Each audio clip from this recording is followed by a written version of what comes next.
Aujourd'hui, une future mariée voit plus de mariages sur Instagram que nos mères n'en ont vu de toute leur vie. Pourtant, jamais les couples n'ont été aussi perdus quant à ce qui est de l'organisation de leur mariage. Trop d'images, trop d'idées, trop de comparaisons. Les réseaux sociaux vous inspirent, nous inspirent, et ils peuvent également saboter votre vision du mariage sans que vous ne puissiez vous en rendre compte. Et c'est de ça que nous allons parler aujourd'hui. Hello papillon, je suis Licia Bouiti, wedding planner spécialisée dans les mariages de destination luxe en France, en Afrique et dans les Caraïbes. Depuis plusieurs années maintenant, j'accompagne les couples exigeants dans la création et la planification de leur mariage élégant et intemporel, de façon fluide et complètement alignée à leur histoire. Et s'il y a une chose que je vois depuis toutes ces années et de plus en plus, c'est que les futurs mariés ont de plus en plus d'inspiration, mais ils sont complètement désalignés avec ce qu'ils veulent vraiment. C'est pour ça qu'aujourd'hui, je vais vous partager la vérité que personne ne vous dit sur Pinterest, TikTok ou encore Instagram. Et surtout revenir à l'essentiel pour créer un mariage qui vous ressemble vraiment. C'est parti, on commence tout de suite. On va mettre les pieds dans le plat tout de suite avec la surconsommation d'inspiration. Au début, tout se passe bien. Vous tombez sur une belle photo, puis une belle vidéo, un mood board, et sans que vous puissiez vous en rendre compte, vous rentrez dans ce que j'appelle la surconsommation d'inspiration.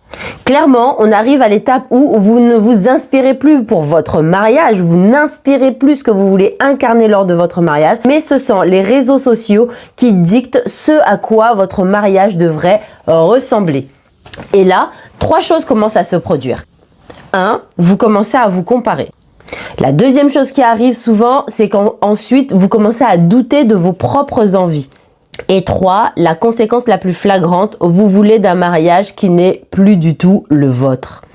Et là, ce n'est plus qu'est-ce que nous voulons vivre, qu'est-ce que vous voulez vivre vraiment pour votre mariage, mais plutôt pourquoi notre mariage ne ressemble pas à celui-ci ou encore à celui-là. Et c'est à ce moment précis que la pression commence. Mais comment les réseaux sociaux créent cette pression invisible ? C'est une pression sournoise, personne ne vous force, personne ne vous l'impose, mais votre cerveau l'enregistre. Vous voyez des budgets irréalistes, des décors importés, des scénographies hors du temps, et vous commencez à identifier ces mariages que vous voyez au vôtre, et pour vous, ça devient la norme. Alors, qu'on se remette dans le contexte, je vous ai dit que j'organisais des mariages haut de gamme, donc la beauté, la finesse du détail, etc. C'est absolument ce qui fait partie, moi, de mon essence, de ce que je produis. Mais par contre, il faut revenir à l'essentiel. Un mariage ne peut être beau que lorsqu'il vous ressemble complètement, lorsqu'il colle en fait à vos attentes. Donc oui, les mariages instagrammables sont très très beaux, on a envie de se projeter, mais il faut faire la part des choses entre ce qui est dans le visuel et ce à quoi on peut prétendre en fonction de qui l'on est et de ce que l'on a, clairement. Parce que la vérité, c'est que souvent, ce sont des mariages qui sont sponsorisés, Je parle pas des grosses fortunes, mais des fois même. Et pour certains mariages, les backstage, il y a des mises en scène qui sont faites pour les réseaux sociaux et la globalité de la vision n'est pas forcément le rendu que vous voyez. Rappelez-vous, tout le monde vous dit, toutes les personnes qui sont sur les réseaux vous disent, et c'est la vérité, ce que l'on vous montre, c'est ce que l'on a envie de montrer. On ne montre pas tout l'envers du décor. On est d'accord. Et donc, la vérité n'est pas forcément celle que l'on voit de façon figée ou sur 1 seconde ou 10 secondes, 30 secondes de réel. Il faut revenir à l'essentiel. Et pourtant, du coup, ça vous fait vous mettre la pression pour atteindre un certain standard qui ne l'est pas en réalité. Et qui plus est, n'est pas aligné ni à votre budget, ni à votre essence, et ni à vos besoins réels ou même à votre énergie. Et le pire dans tout ça, c'est que cette pression finit par créer des tensions dans votre couple. Ça vous crée de la frustration, de la culpabilité et parfois même de la tristesse dans un moment qui devrait être complètement joyeux. Du coup, pourquoi le copier-coller détruit complètement l'émotion? Un mariage, c'est plus qu'une photo Pinterest. C'est une expérience vécue, tant par vous que par vos invités, vos amis, vos proches. Quand vous voyez un mariage sur Pinterest pour lequel vous voulez carrément faire un copier-coller sans comprendre le contexte, sans comprendre le budget, ni même l'histoire qu'il y a derrière, vous perdez l'essence même du moment, votre moment.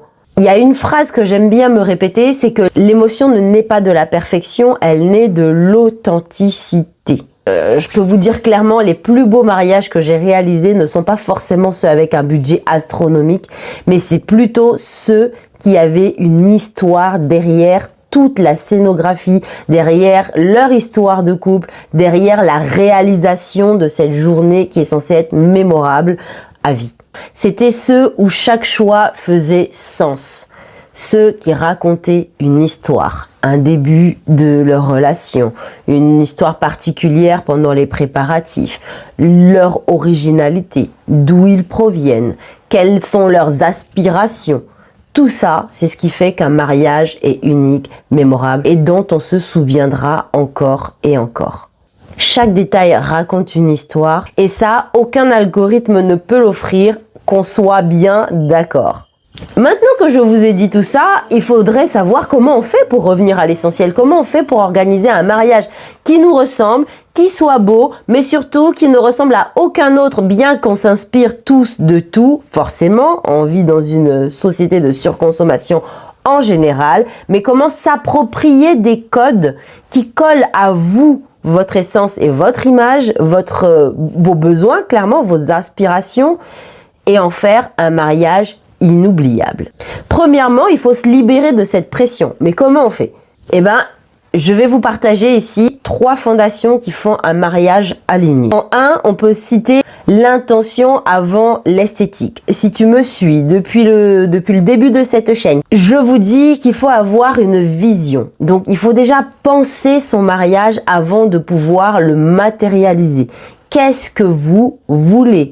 À quoi voulez-vous que votre mariage ressemble? Qu'est-ce que vous voulez qu'il puisse transmettre? Donc, il est là important de se poser la question de savoir qu'est-ce que vous voulez faire ressentir à vos proches, à vos invités, avant de commencer à penser à la couleur des serviettes qui seront sur la table ou encore la taille de la hauteur des centres de table, etc.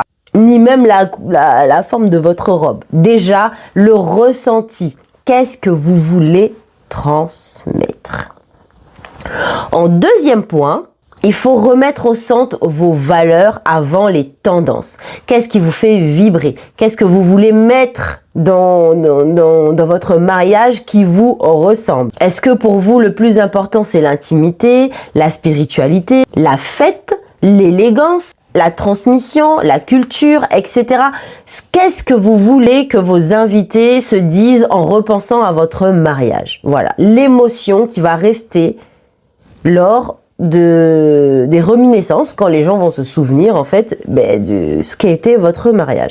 On est d'accord que donc votre mariage doit refléter ce qui est important pour vous et pas ce qui est populaire sur TikTok. Et en troisième lieu, bien entendu, le budget avant le décor. On n'est pas là pour aller rêver de voitures pimpées, genre limousine qui va rentrer dans un grand hangar avec, j'en sais rien moi, qu'est-ce qu'on peut rêver de grandiose, je sais pas moi, une fanfare qui va vous accompagner ou quoi qu'est-ce. Si vous n'avez le budget que pour, je dramatise, hein, je fais vraiment deux extrêmes, mais que pour un mariage intimiste à 20 personnes, par exemple. Il faut se dire qu'un budget bien pensé, c'est libérateur. Parce qu'à partir du moment où vous avez votre budget, vous savez vers quelle voie vous allez vous orienter.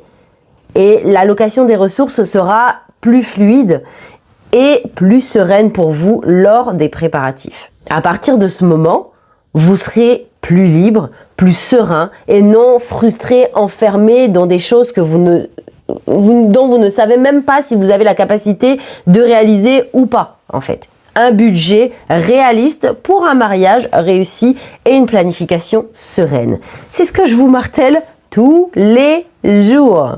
Et maintenant, pour terminer, je vais vous donner un conseil très concret pour maintenant. On est au mois de décembre. Ce qu'il faut faire absolument pour pouvoir pallier à tout ça. On va commencer par faire une pause inspiration de 15 jours. C'est-à-dire que vous arrêtez de scroller, d'aller chercher les inspirations sur Insta, sur Pinterest, sur TikTok, etc. Vous fermez tout ça et vous revenez à vous.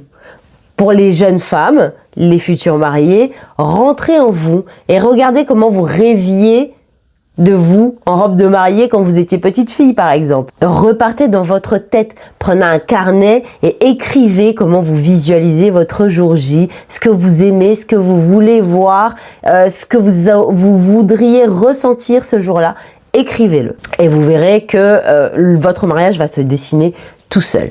Pour terminer, je vais vous partager ce que j'ai appris en tant que wedding planner. Avec le recul et les années, je peux vous dire avec certitude qu'il n'existe pas de mariage parfait. Ça, c'est clair et net. Mais il existe des mariages profondément justes, profondément alignés à chaque couple, de façon générale. C'est ces mariages-là que l'on n'oublie jamais. Ceux où les mariés respirent, ceux où on ressent la joie, l'amour, la paix, la vraie joie. Et j'aime à dire que le luxe ultime, c'est pas forcément l'opulence, mais encore une fois, c'est la sérénité, the peace of mind. Le fait que vous puissiez enjoy de bout en bout du process au jour du mariage, la célébration que vous ressentez à l'intérieur de vous et non la frustration de quoi que ce soit derrière.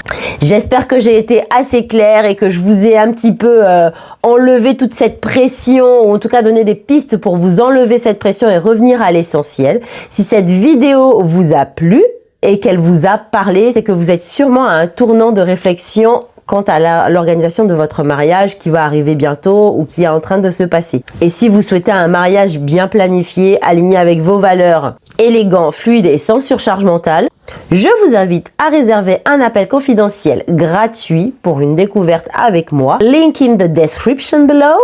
Yes, my English is back. Je vous mets le lien en description. Prenez votre appel, c'est gratuit. On pose les bases, on voit ce que vous voulez vraiment et on voit comment on met tout ça en place. Et bien sûr, abonne-toi à la chaîne, partage à ta sœur, ta copine, ta cousine, you name it, qui se marie bientôt. Là, en 2026, c'est l'année prochaine ou en 2027 parce que tout se prépare maintenant. Et si c'est toi, bienvenue dans le club. Et surtout, reste bien connecté pour ne manquer aucun épisode de The Grand Oui Blueprint. On parle de mariage, d'astuces, de déco, de mindset même en tant que couple ou de futurs mariés et des backstage dans ma vie d'entrepreneur. De temps en temps, de ma vie de maman surtout, parce que oui, je suis une wedding planner, mais je suis une maman avant tout. Alors, je te dis à la prochaine et surtout, souvenez-vous, ce n'est pas votre mariage qui devrait ressembler à ce que vous voyez sur les réseaux, mais ce sont les réseaux qui devraient s'inspirer de votre histoire. Think about that.